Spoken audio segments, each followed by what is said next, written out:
Artists and creators: William Shakespeare, the bard who defined literature. In a quiet English market town called Stratford upon Avon, a boy was born in 1564. No one knew it then, but this boy, William Shakespeare, would grow up to change the world with just a quill and ink.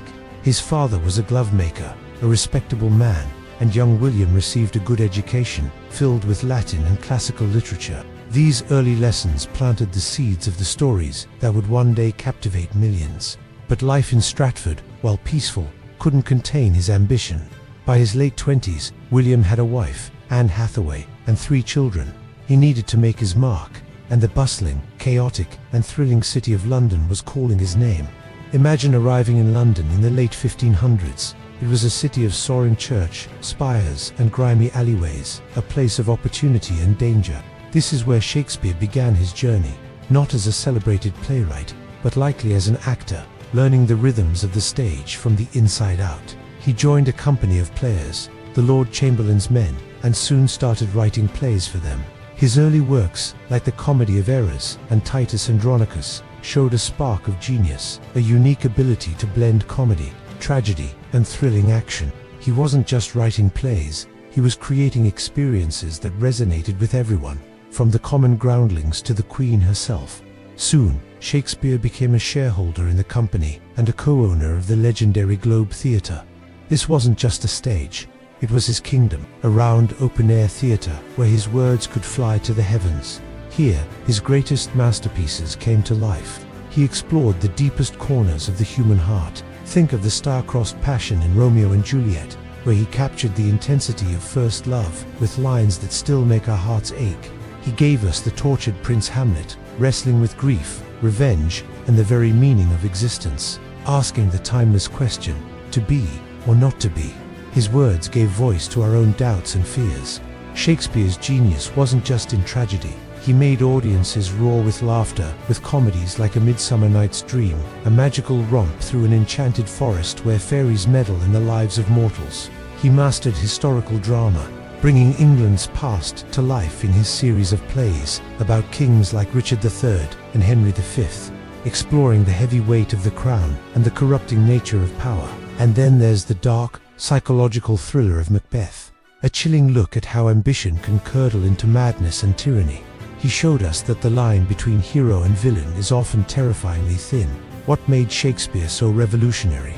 It was his language. He was a master wordsmith, a poet of the highest order.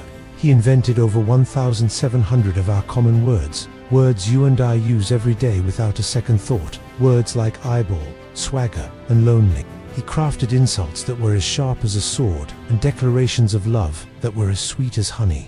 His use of iambic pentameter, that dodum dodum dodum rhythm, mirrored the human heartbeat, making his verse feel incredibly natural and powerful when spoken aloud. He wasn't just writing dialogue, he was composing music for the human voice. Beyond the plays, Shakespeare was also a sublime poet. His collection of 154 sonnets explores the full spectrum of love, beauty, jealousy, and the relentless march of time. Sonnet 18, "Shall I compare thee to a summer's day," is perhaps one of the most famous love poems ever written, a testament to his belief that art could grant immortality. He wrote for the page as beautifully as he wrote for the stage, proving his versatility and his profound understanding of human emotion. Through these intimate poems, we get a glimpse into the man behind the plays, his personal joys and sorrows, his hopes and his fears. As the years passed, Shakespeare's work grew even more profound. In his later plays, often called the romances, like The Tempest, he seemed to be looking back on his own life and career.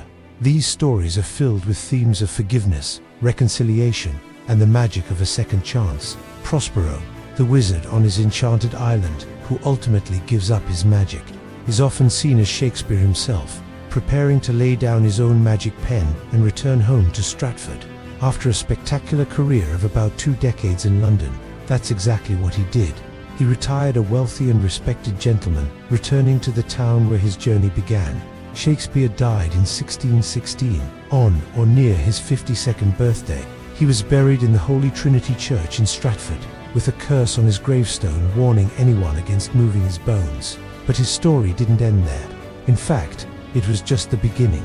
7 years after his death, his friends and fellow actors, John Heminges and Henry Condell gathered his plays together and published them in a collection known as the First Folio. They wrote that they did it only to keep the memory of so worthy a friend and fellow alive, as was our Shakespeare. Without this single book, we might have lost half of his plays forever, including Macbeth, The Tempest, and Twelfth Night. So, why do we still talk about a writer from over 400 years ago? Because his influence is everywhere.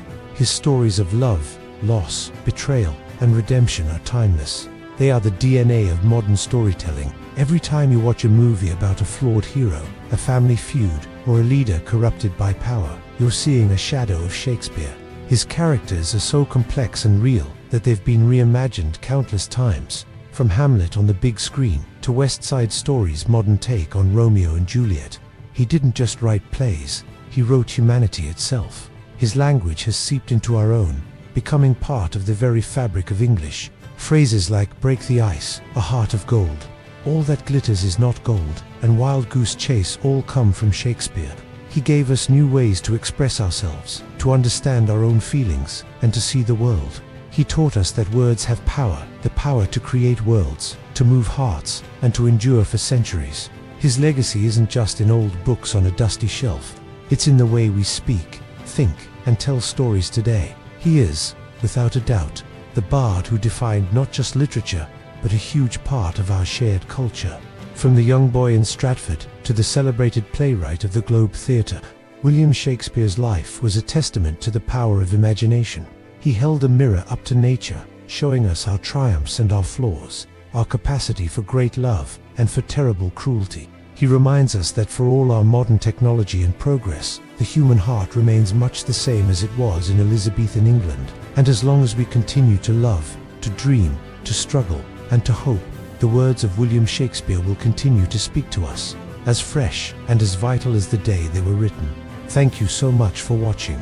If you enjoyed this journey into the life of the great bard, don't forget to like this video, share it with a friend, and subscribe to our channel for more stories about the artists and creators who shaped our world. We'll see you in the next one.